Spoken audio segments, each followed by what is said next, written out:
Assalamualaikum warahmatullahi wabarakatuh. Perkenalkan, nama saya Indah Oktaviani dengan NIM 211211847, kelas 1B, Prodi S1 Keperawatan.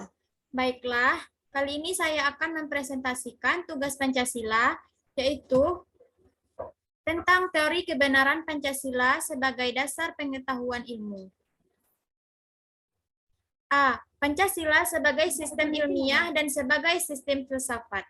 Menurut poet Jawid Wijatna dalam bukunya Tahu dan Pengetahuan sebagaimana dikutip oleh Kailan 1995 13-14, sistem ilmiah harus memenuhi syarat yakni harus berobjek, harus bermetode, harus simetris, dan kebenaran harus bersifat universal. Lanjutan. 1. Pancasila sebagai sistem ilmiah benar-benar merupakan suatu objek pembahasan, bahwa secara umum Pancasila merupakan hasil budaya bangsa Indonesia. Oleh karena itu, objek pembahasan Pancasila tidak dapat dilepaskan dengan objek material, yaitu bangsa Indonesia dan segala aspek pola budayanya. 2. Sistem ilmiah harus bermetode. Dalam hal ini, metode merupakan satu cara pendekatan dalam rangka pembahasan Pancasila, baik objek formal maupun material, sehingga mencapai kebenaran. Yang ketiga, Pancasila sebagai sistem ilmiah juga bersifat sistematik. Satu ilmu harus mempunyai satu kesatuan yang bulat dan utuh. Kesatuan tersebut mempunyai bagian yang paling berhubungan, baik berupa hubungan interrelasi maupun interdependensi. 4. Pancasila sebagai sistem ilmiah juga memiliki sifat kebenaran yang universal. Kebenaran satu ilmu harus universal, artinya berlaku sembarang tempat, ruang, dan waktu. Pancasila sebagai sistem filsafat. Satu sistem filsafat harus memenuhi kriteria sebagai berikut. 1.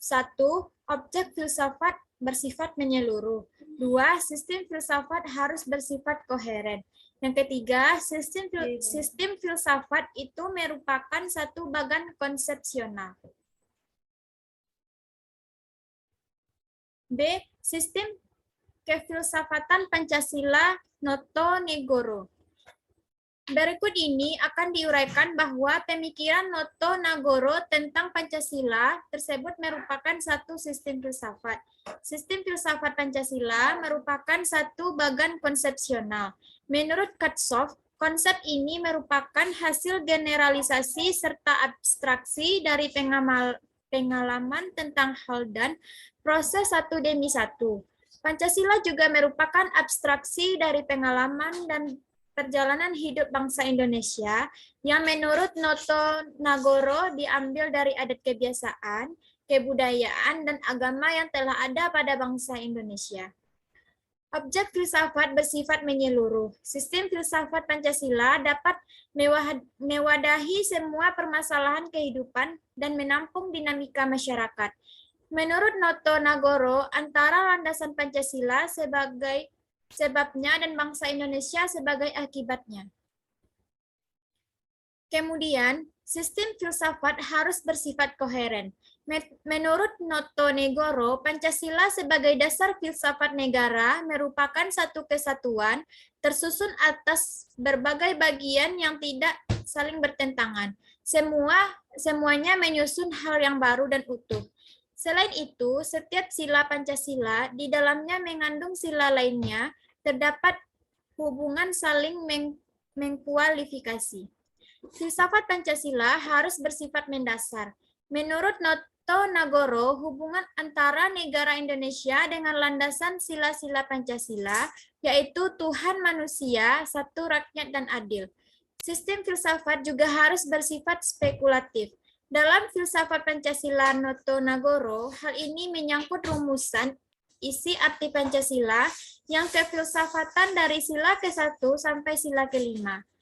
Refleksi kefilsafatan yang dikembangkan Noto Nagoro untuk mengerti hakikat sila Pancasila kemudian dijadikan pangkal tolak pengalaman objek dan pengamalan subjektif. Teori kebenaran Pancasila. 1. Teori koherensi. Bagi teori kebenaran ini, pernyataan dianggap benar jika pernyataan bersifat konsisten dengan pernyataan sebelumnya yang dianggap benar. Menurut Noto Nagoro, Pancasila dasar filsafat negara merupakan satu kesatuan, tersusun atas berbagai bagian, tetapi bagian itu tidak saling bertentangan. 2. Teori korespondensi. Menurut teori korespondensi ini, satu pernyataan benar jika materi pengetahuan yang dikandung pernyataan itu berhubungan dengan objek yang dituju oleh pernyataan tersebut. Sistem filsafat Pancasila dinyatakan sebagai jiwa bangsa Indonesia, berkepribadian bangsa Indonesia, pandangan hidup bangsa, dan pedoman hidup bangsa. 3. Teori pragmatik. Menurut teori ini, kebenaran proposisi diukur dengan kriteria apakah proposisi tersebut berfungsi dalam kehidupan praktis atau tidak. Teori ini tercermin dalam Pancasila sebagai pemersatu bangsa Indonesia. 3. Contoh pengamalan Pancasila sebagai dasar ilmu pengetahuan.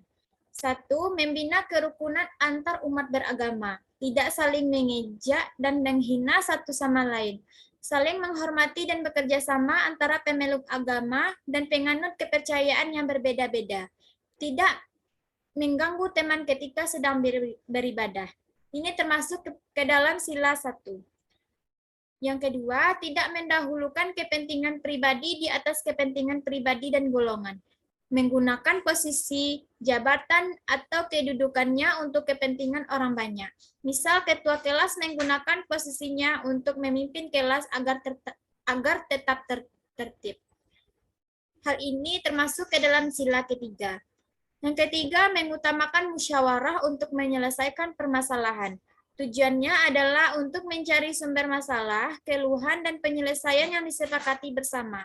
Selain itu, juga harus menerima hasil dari musyawarah dengan ikhlas dan melaksanakannya dengan penuh tanggung jawab. Hal ini termasuk kepada sila keempat Pancasila.